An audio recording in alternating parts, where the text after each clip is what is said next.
September 6, 1984, started out as date night for 45-year-old Robert Marshall and his beautiful wife, 42-year-old Maria Marshall. The couple drove from their hometown of Toms River, New Jersey, to Atlantic City. They had dinner. They gambled at Harrah's Casino. Rob, always the romantic, gave Maria a rose.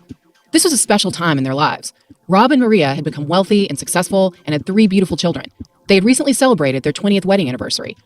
On that anniversary, Rob gave Maria 20 white roses, one for each year, he said, of their amazing marriage. But on that drive back on the dark road that night, shortly after midnight, something happened.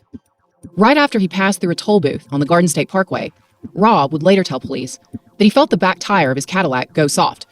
Worried that he may have a flat, he pulled over to a picnic area to check it out. He told Maria to pop the trunk, and when he leaned down, he felt something hit him in the back of the head. When he regained consciousness, he found Maria lying across the front seat of the car, covered in blood.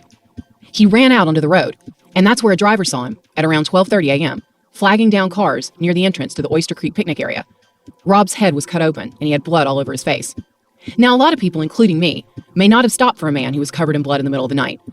But remember, back then, there were no cell phones, so the only way of getting help would have been to somehow reach a phone or to get someone else to make a call for you. And even with a head wound, Rob still looked like a well-dressed businessman. So the driver stopped, probably thinking that Rob had had some kind of accident. And then Rob told the people in the car that his wife had been shot and begged them to call the police. So they drove up the road to a nearby payphone and called 911. When police got back to the picnic area, they found Rob's car. And inside, they found Maria, face down, stretched out across the front seat. They checked her pulse and pronounced her dead on the scene. She had been shot twice in the back. Rob was walking around holding his head. Later, he would go to the hospital and get 5 stitches. He told officers that the last thing that he remembered before being hit was another vehicle nearby, a dark-colored sedan. The next thing he knew, he said, he was hit. And when he woke up, he made his way to Maria in a daze. The single red rose he had given Maria earlier was on the floorboard. Now, Maria Marshall was the picture-perfect mom and wife. She was beautiful, with blonde hair and athletic. She and Rob were regulars at the Toms River Country Club, which was kind of the center of the local social scene. Rob was a successful insurance salesman. Maria was a stay-at-home mom to her 3 sons, 19-year-old Robbie, 18-year-old Christopher, a star swimmer in high school who was currently in his freshman year at Lehigh, and 13-year-old John. The boys would later describe their mom as their best friend and biggest supporter. Rob and Maria were a power couple and seemed to epitomize 80s yuppie success. Some people at the club called them Ken and Barbie. They were pillars of their community and what everyone aspired to be. So the attack on a prominent local businessman and the murder of a mother of 3 shocked the town, and everyone wanted to know, who killed Maria Marshall? I'm Catherine Townsend. This is Red Collar.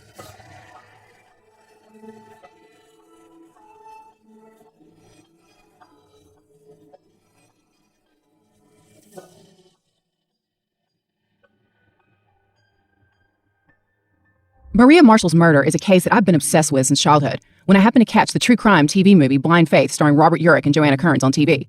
Now, this was back in the day, so a movie could go on all afternoon, and you couldn't fast forward through the commercials, you just had to wait through them. But it didn't matter. I was sucked in right away by the story of the sweet blonde wife and Robert Urich, who seemed to be kind of shady and sweating and pacing around like a panther. I watched all day. The heart of the story was those boys, the sweet and heartbroken brothers who were trying so hard to figure out what happened to their mother. The TV movie was based on an excellent book called Blind Faith by the journalist Joe McGinnis. I'm not sure why I was so fascinated with this movie. Maybe it was because Maria Marshall reminded me so much of my own mother, but I can't watch this movie without crying. The Marshalls had regular date nights along that route, and Joe McGinnis explained in his book that making those trips to Atlantic City, dropping big money at the casinos and getting comped, were serious status symbols in Toms River, and Rob Marshall was very concerned with status. Joe McGinnis wrote, quote, "They were, for the most part, middle-aged, restless, and bored. They were too far away from the cities, meaning New York and Philadelphia, to be hip, but not far enough away to be oblivious," end quote. Rob told police that he believed the motive had been robbery. He said that he thought that someone had followed him, maybe from the casino, after seeing him with Maria, winning at the blackjack table. He kept telling police that his gambling winnings, over $2,000 in cash, were missing from his pants pockets. But Rob had secrets. For several months, friends and family members had noticed that his behavior was getting more bizarre. He had lost weight, seemed nervous, and was chugging his cocktail of choice, Cuba Libres, rum and cokes with a twist of lime, with increasing regularity. Rob and Maria were opposites. Rob was described as a bit snobby and pretentious and short-tempered, while everyone who knew Maria basically said she was a sweetheart. But she was also someone who was private. She didn't really engage in the sort of tit-for-tat, keeping up with the Joneses social scene. Her entire life revolved around her husband and her boys. Investigators began forensic testing on Rob's 1981 Cadillac Eldorado and on the shell casings that they found in the front seat. Maria Marshall's autopsy showed 2 bullet wounds that went through her back and out through her chest and left breast. She had been shot at close range, and a .45 caliber bullet was lodged in her forearm. She had been lying down when she was shot. Her left lung and an artery of her chest were lacerated. The cause of death was listed as massive hemorrhaging. The body was released to Rob, and he immediately had Maria cremated. She was laid to rest on September 10th, and family members started coming to the house. One of them was Rob's brother-in-law, Gene, and he told Gene that he had been having an affair with a woman named Saran Krishar, who was married, and a former vice principal at a local high school. In blind faith, Saran was renamed Felice Rosenberg, and her husband Stanley's alias was David Rosenberg. Rob said that he was in love with Saran, and that they planned to leave their spouses to be together. And he gave a lot of detail. He said they were soulmates, and the sex was unlike anything he'd ever experienced. This was pretty shocking for Rob's close friend, who was still reeling from the death of Maria. Gene and others told Rob straight up that they were disgusted by these revelations. But Rob told his sons that he had fallen in love with Saran, and that he planned to move in with her. Then police found out something else. Rob had a life insurance policy on Maria for around $1.5 million. Now, Rob claimed that as an insurance salesman, it was a prudent move to have significant insurance himself, kind of a sales tool. For the next 3 months, the Ocean County Prosecutor's Office investigated Rob, and it was becoming increasingly obvious that he was not the man he appeared to be. Rob grew up in Queens, New York. He met Maria at a high school party. She was the beautiful blonde doctor's daughter who went to Catholic school. After graduation, Rob joined the Navy and went to college at Villanova on the ROTC program. Finally, Rob graduated and married Maria in 1963. Rob was classically handsome and Maria beautiful and blonde. At their wedding, Rob and Maria actually looked like the couple on the top of the wedding cake, a real-life Ken and Barbie, as they would be nicknamed later. They moved around a bit, but eventually settled near Toms River. He became a life insurance salesman and eventually became very successful. Soon, they had all the trappings of upper-class suburban life: the Cadillac, the big house, the country club membership. And Rob seemed to adore Maria. He called her beautiful and talked about her almost like she was a show horse. He said she was proud of the way she dressed herself, always with expensive, pristine clothes, and the way she carried herself. Upon closer inspection, it seemed like Rob was happiest about the fact that Maria reflected well on him, which for Rob Marshall seemed to be the most important thing. Now, after Maria's death, Rob quickly hired a lawyer who advised him to cut off all contact with his girlfriend. But Rob kept acting like a lovesick teenager, while in a role reversal, his sons were the stoic men kind of holding the house together. He made cheesy mixtapes for his girlfriend, with love songs and his rambling thoughts on them.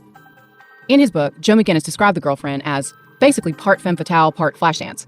He said she did aerobics and threw a 40th birthday party where guests were expected to dress up as her. He wrote that she was pretty much the exact opposite of Maria, who was described by her sons as a beautiful, classy lady. After her wake, people gathered in the Marshall's home, and rumors started flying that Rob was acting more like someone hosting a cocktail party than a grieving husband at a wake. Police discovered that Rob Marshall was hiding something else. He had serious gambling debts, and other debts, over $300,000 in all.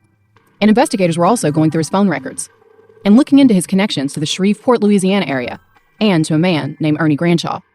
Rob gave people different stories about Ernie Granshaw. He first told one of his sons that he met him when he made a bet on a game, and then ended up wiring him several $1,000s to cover it. Rob told police that he'd hired Ernie Granshaw, who he said was a private investigator, to follow Maria. He claimed that there had been money missing from one of his accounts, and that he suspected Maria of taking it. Now, the fact that he would pay a private investigator over $6,000 to get back an amount that was less than that was just not believable. Rob must have known that his story was falling apart. Feeling desperate, on September 27th, he checked into a Best Western. He booked room 16, where he had stayed before with his girlfriend. A detective who was tailing him checked into room 17. Then, Rob recorded several tapes, love tapes for his girlfriend, where he said, quote, "I'm in room 16, the Best Western, where I was at my happiest, and now where I'm the saddest. Tell her that I knew she was going to go back to Stanley. I can't go on alone. Tell her I love her," end quote. Then, Rob said that in spite of his innocence, he knew that the evidence pointed to him, and he was afraid that he might be convicted. He made more tapes, one for each of his sons. He then dumped a bunch of sleeping pills into a Coke, and said that he was ending his life.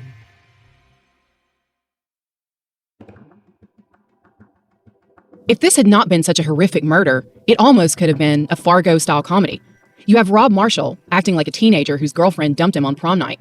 And you have the detectives following him at the motel, listening through the walls in the next room. And it was actually the detectives who ended up calling paramedics to help Rob. And all this time, Rob Marshall is such a narcissist that the only grief he feels is the fact that his girlfriend dumped him. He never cried for his murdered wife, just for himself. The detectives who were tailing Rob got nervous. They called his room to check on him, and when he didn't answer, they called an ambulance. They got a passkey and found Rob on the bed, unconscious. Rob was taken to the hospital, and he was fine. It turned out that he hadn't chugged down the drink, just put his finger in the liquid and took a few sips. He said that he fell asleep before he could go through with suicide. The prosecution would later contend that Rob faked the whole thing just to get a version of his story out there through the tapes. And they were asking more and more questions about Rob's version of what happened on the night Maria died. An officer who saw him that night at the hospital, where he got 5 stitches in his head, later said, quote, "He didn't look like a man whose wife had just been murdered. He looked like a man on his way to a yacht," end quote. Police asked why Rob would pull into Oyster Creek, a dark, secluded area with a sign telling people not to enter after dark, to check a low tire when there were well-lit toll plazas and restaurants just a few miles up the road. Also, there was the tire itself. Rob had told police that he was driving when he felt it going soft. But officers noticed that the tire had been slashed. There's no way that he could have driven on it at all. And people kept coming forward, out of the woodwork. There was a private investigator who Maria had hired, unbeknownst to Rob. He described her as the nicest woman you would ever meet. He said that Maria told him about Rob's affair with Saran. He said he had followed the couple. They would park their station wagons in a superfood town grocery store parking lot and then talk or hook up. Then there was the lawyer, who said he had been representing Maria Marshall for months. He had given Maria a bankruptcy petition and papers to file for divorce. But Maria kept going back and forth because she still loved Rob, and despite him lying to her and cheating on her, she was still loyal to him. She even got a lease pendants, which crucially would have put a lien on their house and prevent Rob from using it as an asset. Maria had all the paperwork she needed by late July, but she never filed it. As soon as she realized that he may be in serious trouble, Saran kicked Rob to the curb and started talking to police. She said that Rob had told her that Maria spent too much money and was too needy. She said they planned to leave their spouses and live together.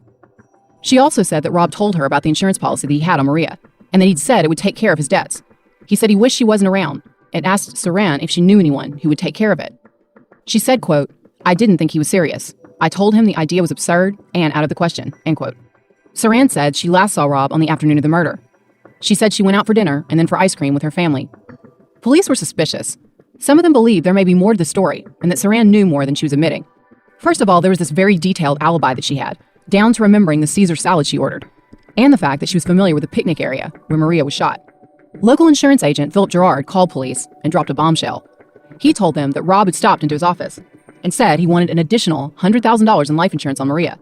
The company completed the medical exam on September 6th, and that policy went into effect that day, the day when Maria was murdered. The whole thing seemed almost too brazen. Rob was either a complete idiot or seriously desperate. The phone calls to Louisiana kept popping up. Maria pointed out phone numbers that Rob called throughout the summer, and police eventually realized that these were 3 people of interest. Rob had been calling these guys all summer, including several times the day before Maria was murdered. The calls ended the day after the murder. All summer, Rob had been playing blackjack at the casino a lot, and he was losing a lot of money. There were rumors that he'd actually gone to loan sharks. First National Bank of Toms River loaned him $35,000. Then there was the equity loan on his house for $130,000 in total, and other loans for tens of thousands of dollars. His credit cards were being denied. Maria was keeping closer tabs on him. His financial life was a house of cards, and everything was about to get knocked over. If he got divorced, he risked losing his lifestyle and his status. But with Maria gone, Rob could get out of debt instantly. The guys Rob was talking to were not master criminals. They were kind of like a Louisiana version of the Three Stooges. There was Robert Cumber, a guy who worked at a hardware store in Louisiana. Rob met him at a party in New Jersey in May 1984. And later, he put Rob in touch with a man named Billy Wayne McKinnon, a former deputy sheriff in Caddo Parish, Louisiana, and sometime private investigator. Robert Cumber was basically the go-between. The final person of interest was Larry McKinnon, the man who Billy Wayne would identify as the shooter. Police found payments that had been sent to Ernie Granshaw, around $6,300 in total. Police suspected that Ernie Granshaw was not a real person. It was an alias that Billy Wayne sometimes used. Rob made that confession tape because he thought it would help him, but it ended up doing exactly the opposite, because in Rob's tape, he said that he had been talking to a man named Ernie Granshaw, but he said that man's real first name was Billy Wayne something. When Billy Wayne heard that tape, he started talking.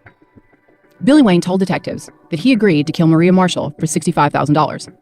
He told them that he had the impression that Rob Marshall had money, so he didn't really plan on killing Maria, but he figured that he may be able to string Marshall along as a cash cow for a while and get more money out of him. Rob told Billy Wayne that he didn't want a knife used because he didn't want to mar the beauty of Maria. And Billy Wayne told detectives that that's when he started to think that Rob was really crazy. He said that over the summer, he met with Rob, and Rob wanted him to get the job done. Billy Wayne kept stalling, and Rob was getting more and more annoyed. But he kept sending money. At some point, an acquaintance of Billy Wayne's named Larry Thompson, suspected bank robber and car mechanic, contacted Billy Wayne and told him that Rob had put a contract out for him for $75,000. Now, this was a crucial point in the case. Up until this point, Billy Wayne said he didn't want to kill Maria Marshall, and he may well have just disappeared with Rob's money and let the whole thing go. But when Larry told him this, that Rob had actually put a hit out on his own hitman, He seemed to realize that he was going to have to produce results. So Billy Wayne agreed to cut Larry in on the deal if Larry would commit the murder. At 10:07 a.m. on September 6th, Rob called Billy Wayne from a 7-Eleven outside the airport motor inn. During that call, according to Billy Wayne, Rob said that he planned to bring Maria to Harrah's that night. Then Rob met Billy Wayne. They rode around to a couple of sites in Rob's Cadillac, including the Oyster Creek picnic area. It was dark and secluded and seemed ideal. So Billy Wayne dropped Larry off at that picnic area. They waited for Rob to arrive, and then Larry shot Maria and hit Rob over the head.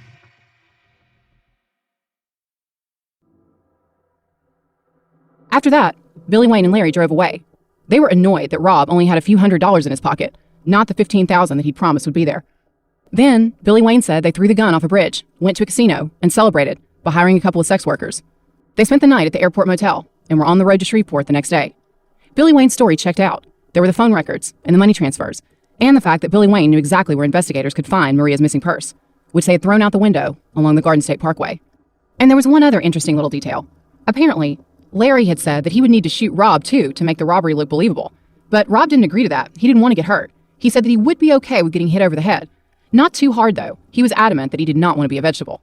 Finally, Rob, Billy Way McKinnon, Robert Cumber, and Larry Thompson were indicted in the murder of Maria Marshall. Robert Cumber would get a 5-year sentence for his role in Maria's death. But when something went wrong with the plea agreement, this was later changed to a 30-year sentence. The trial of Rob and Larry Thompson began on January 27, 1986, in Mays Landing. Due to the pre-trial publicity in Ocean County, the venue had been changed. Rob's attorneys tried to have the love tapes he made for Saran thrown out of court. In the end, they lost, and the letter was admitted into evidence. In the movie Blind Faith, it was absolutely heartbreaking to watch those 3 boys show up in court, try to believe in their father, even in the face of all this overwhelming evidence. That's actually where the title of the book came from. The 2 older boys began to believe that their father might have killed their mother, but the youngest son stuck by his dad and continued to profess his innocence. The boys were torn. At one point, Chris expressed his hope that Rob would not be released on a technicality, because then they would never know if he was really innocent. Now, the prosecution, which was led by Kevin Kelly, had to connect the financial dots in this case, and they also had to make the jury believe that this church-going pillar of the community, who publicly adored his wife, had actually killed her. Men had affairs, and they stole money, but to go so far as to arrange a murder for hire on your wife of 20 years seemed incredible. Saran took the stand, and she gave hints as to a motive. She said over the summer, Rob was becoming more and more desperate, especially desperate about his financial situation. She said that they had known each other for a long time, 15 or 16 years, and traveled in the same social circles.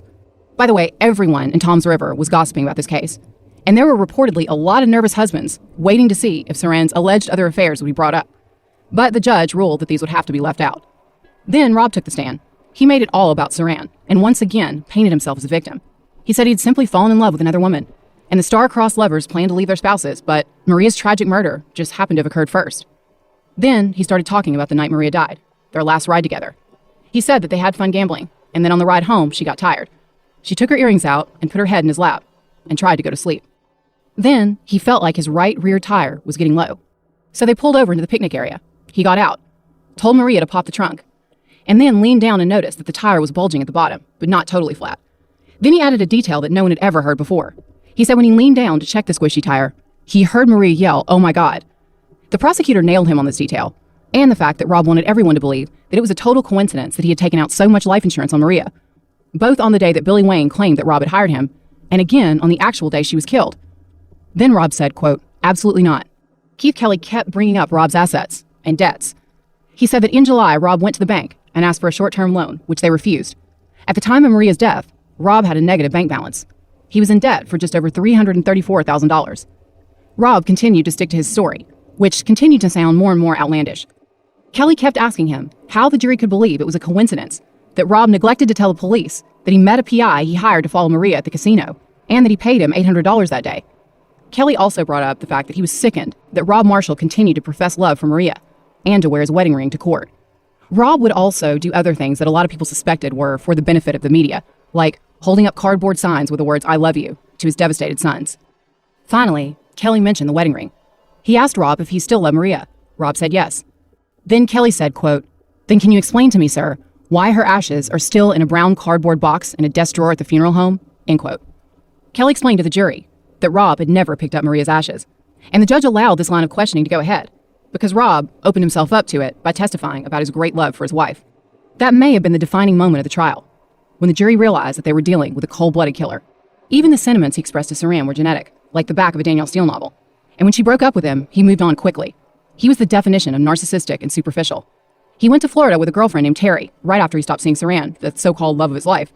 And he visited another woman named Molly there, who he promised to marry just months later, even though she was already married to someone else. Kelly got Rob to admit that he had given Terry money to buy a car. Billy Wayne told investigators, quote, "This whole case is about money. He didn't do it for love," end quote. Right before the end of the trial, there was another twist. According to blind faith, Rob called his son Robbie and told him that he needed Robbie to basically lie and testify to the fact that he had been home on the day before the murder, at the time when calls were made from a phone booth to Billy Wayne. Robbie clearly was torn. He loved his father, but he took the stand and told the truth. Many people later commented that he would have made his mother proud. Keith Kelly summed up his description of Rob as a coward, self-centered, greedy, desperate, materialistic, and he's a liar. The jury agreed. They convicted Rob of capital murder on March 5th, 1986. He was sentenced to death. But Larry Thompson was acquitted. His wife Brenda and his sons gave him an alibi. All of them testified that they had seen him in Louisiana on or about the date of the shooting. According to Patch, New Jersey, Larry went back to Louisiana and kept getting into trouble with the law. Eventually, he was sentenced to 50 years for armored car robbery, the attempted murder of a Shreveport police officer, and other charges. In 2014, while incarcerated at Louisiana State Penitentiary in Angola, he admitted that he had been the one who pulled the trigger and killed Maria Marshall. He was 71 and knew that he couldn't be tried again due to double jeopardy. So Larry put an end to the 30-year mystery. Robert Marshall, on the other hand, has never admitted guilt in Maria's death. Rob began serving his sentence at Southwood State Prison in Bridgeton. He was resentenced to 30 years to life in 2006 after successfully overturning the death penalty sentence. This meant that he eventually became eligible for parole. His two older sons, Chris and Robbie, have worked hard to try to prevent that from happening. In 2006, Chris said, quote, "I lost my closest friend, my biggest supporter, and my biggest fan. Whenever I go to a wedding and the mother of the bride dances with the groom, I leave the room. I can't take it," end quote. They traveled to Trenton to ask the parole board not to release their father. They said that he had never confessed to their mother's murder, nor shown any remorse, according to the Asbury Park Press. Rob actually seemed to have a good chance of possibly getting parole, but he died in prison after suffering a debilitating stroke. He was 75. Chris Marshall spoke after his father passed away. He said, quote, "For the past 30 years of my life, I have lived with the reality of having a parent who's a monster. But for the first 18 years of my life, he was my father, who supported his family and was always there for us when we needed him. The finality of this is what took me by surprise. The emotional range is from relief to sadness and mourning. This person who's your father is gone. At the same time, there's this vindictive happiness that he's gone now. He is no longer a drain on anyone," end quote. He said once again that he wished his father had been able to accept responsibility for killing his mother. Maria was laid to rest at St. Joseph R.C. Cemetery in Toms River. The inscription on her grave was the same one that she wrote for one of her sons on an appointment card. "Our greatest glory consists not in never falling, but in rising every time we fall."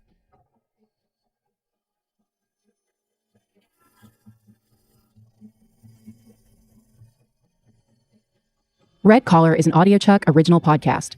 Research and writing by me, Katherine Townsend, with production assistance from Alyssa Gostola and Resonate Recordings. You can find all of our source material for this episode on our website, redcollarpodcast.com. So what do you think, Chuck? Do you approve?